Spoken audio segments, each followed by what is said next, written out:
मेरा एक क्वेश्चन था आपके लिए। मैं ये पूछना चाह रहा था कि जैसे कि कुछ पेशेंट होते हैं जिनको डायबिटीज, रीनल फेलियर या पेट और लीवर की बीमारियां जो होती हैं, उन मरीजों में हम क्या डाइट प्रोवाइड करा सकते हैं जो अच्छे से अच्छी उनकी रिकवरी जल्दी से जल्दी हो? नहीं, ये बहुत अच्छा क्वेश्चन है। ये अच्छा क्वेश्चन इसलिए है कि अधिकतर बहुत सारे पेशेंट ऐसे होते हैं जिनको डायबिटीज़ भी होती है, ब्लड प्रेशर भी होता है, उनको हार्ट की बीमारियां जैसे कि हार्ट अटैक भी होता है, या बहुत सारे ऐसे पेशेंट होते हैं जिनमें कॉम्बिनेशन ऑफ डिजीज़ होते हैं, जैसे कि किसी को पेट की भी बीमारी है और गुर्दे की बीमारी भी है।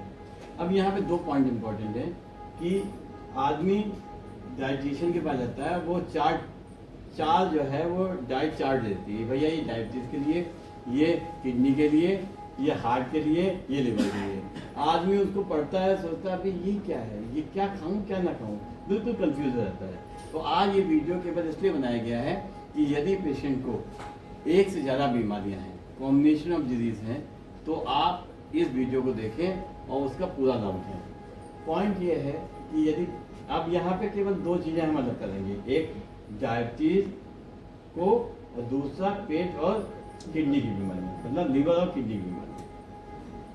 लीवर और किडनी की बीमारियां यदि हैं आपको, तो सबसे पहला है कि आपका गट मोटिलिटी चलती है। गट मोटिलिटी चलती है मतलब आप यदि स्टूल पास हो रहा है, पेट फूला नहीं है, लैट्रिन हो रही है, उल्टियाँ नहीं हो रही हैं, तो चाहे किडनी की बीमारी हो या लीवर की बीमारी है, तो आपको परेशानी कम से कम होगी।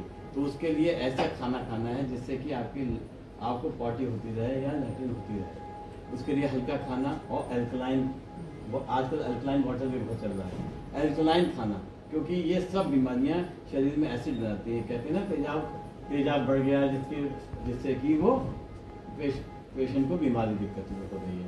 तो ऐसे पेशेंट में एल्कलाइन सब्जियां जैसे लौकी है, तुरई है, टिंडा है, परवल है, कद्दू, ये सब्जियां ऐसी होती हैं जो कि एल्कलाइन नेचर की होती हैं और इससे बहुत ही फ़ायदा होता है और पेट भी साफ रहता है। तो सबसे पहले जो भी क्रॉनिक बीमारियां उनमें पेट साफ रहना चाहिए, पहला पॉइंट ये इम्पोर्टेंट है। दूसरा, खाना ना खाना, जैसे किडनी के पेशेंट्स हैं, उनमें क्या है कि आपको ऐसी कोई भी चीज़ नहीं खानी जिसमें पोटेशियम ज़्यादा होता है या फिर जिसमें कि पचने में दिक्कत आती है। जैसे जितनी भी दालें हैं उनमें जो छिलके हैं उनमें पोटेशियम ज़्यादा होता है, कुछ सब्जियों में पोटेशियम ज़्यादा होता है ऐसे, या जो कुछ फल हैं जैसे मौसमी है या संतरा है, इस तरीके से आपको डाइटिशियन से केवल चार्ट लेना है, चार्ट को अपने हिसाब से मैनिपुलेट करना है।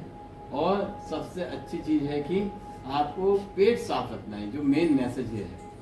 दूसरे डायबिटीज़ के पेशेंट में वाइट चीज़ें अवॉइड करते हैं। वाइट चीज़ मतलब चीनी, चावल, आलू, इसको भी वाइट में लेते हैं, या कई जगह दूध या छाछ भी लोग अवॉइड करते हैं। तो वाइट चीज़ें अवॉइड करें। खाने का पैटर्न मैं पहले ही बता चुका हूँ कि मॉर्निंग में, इवनिंग में और दिन में कैसा खाना है, और जब आपको भूख लगे तो क्या खाना है। और यदि हम इस तरीके से डाइट को प्लान करते हैं तो निश्चित रूप से पेट साफ रहेगा, खाना अच्छे से पचेगा, एसिडिटी कम होगी।